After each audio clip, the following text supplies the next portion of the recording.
Leviticus chapter 7, the guilt offering. These are the regulations for the guilt offering, which is most holy. The guilt offering is to be slaughtered in the place where the burnt offering is slaughtered, and its blood is to be sprinkled against the altar on all sides. All its fat shall be offered, the fat tail and the fat that covers the inner parts, both kidneys with the fat on them near the loins, and the covering of the liver, which is to be removed with the kidneys.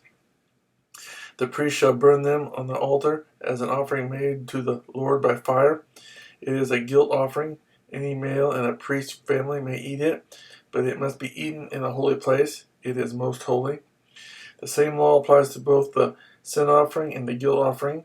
They belong to the priest who makes atonement with them. The priest who offers a burnt offering for anyone may keep its hide for himself. Every grain offering baked in an oven or cooked in a pan or on a griddle belongs to the priest who offers it, and every grain offering, whether mixed with oil or dry, belongs equally to all the sons of Aaron. The fellowship offering. These are the regulations for the fellowship offering a person may present to the Lord.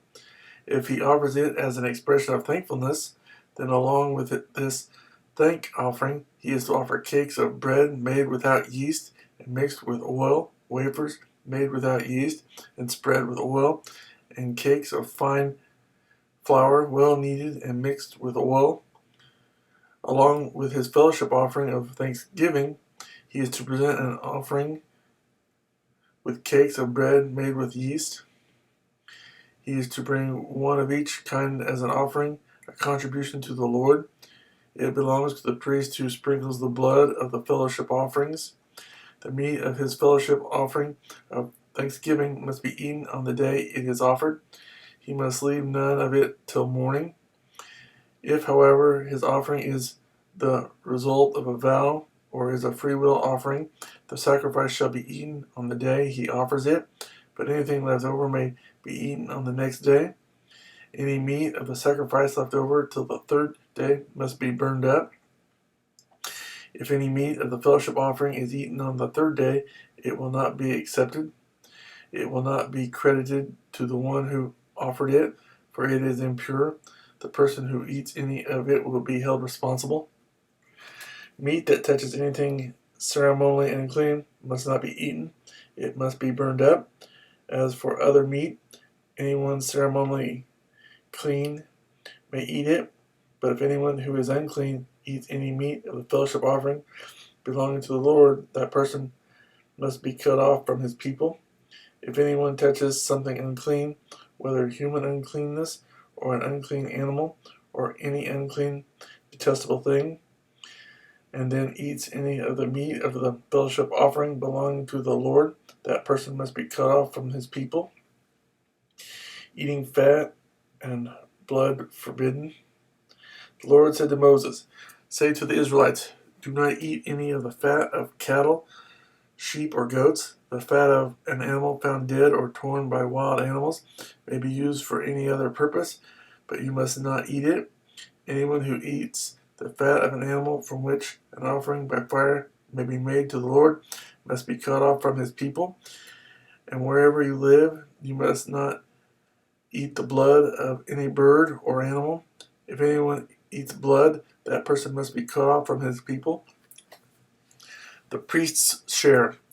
The Lord said to Moses, "Say to the Israelites, anyone who brings a fellowship offering to the Lord is to bring part of it as his sacrifice to the Lord. With his own hands he is to bring the offering made to the Lord by fire. He is to bring the fat together with the breast and wave the breast before the Lord as a wave offering. The priest shall burn the fat on the altar, but the breast belongs to Aaron and his sons. You are to give the right thigh of your fellowship offering to the priest as a contribution. The son of Aaron who offers the blood and the fat of the fellowship offering shall have the right thigh as his share. From the fellowship offerings of the Israelites, I have taken the breast that is waved and the thigh that is presented, and have given them to Aaron, the priest, and his sons, as their regular share from the Israelites. This is the portion of the offerings made to the Lord by fire that were allotted to Aaron and his sons on the day they were presented to serve the Lord as priests. On the day they were anointed, the Lord commanded that the Israelites give this to them as their regular share for the generations to come. These then are the regulations for the burnt offering, the grain offering, the sin offering, the guilt offering, the ordination offering, and the fellowship offering, which the Lord gave Moses on Mount Sinai on the day he commanded the Israelites to bring their offerings to the Lord in the desert of Sinai.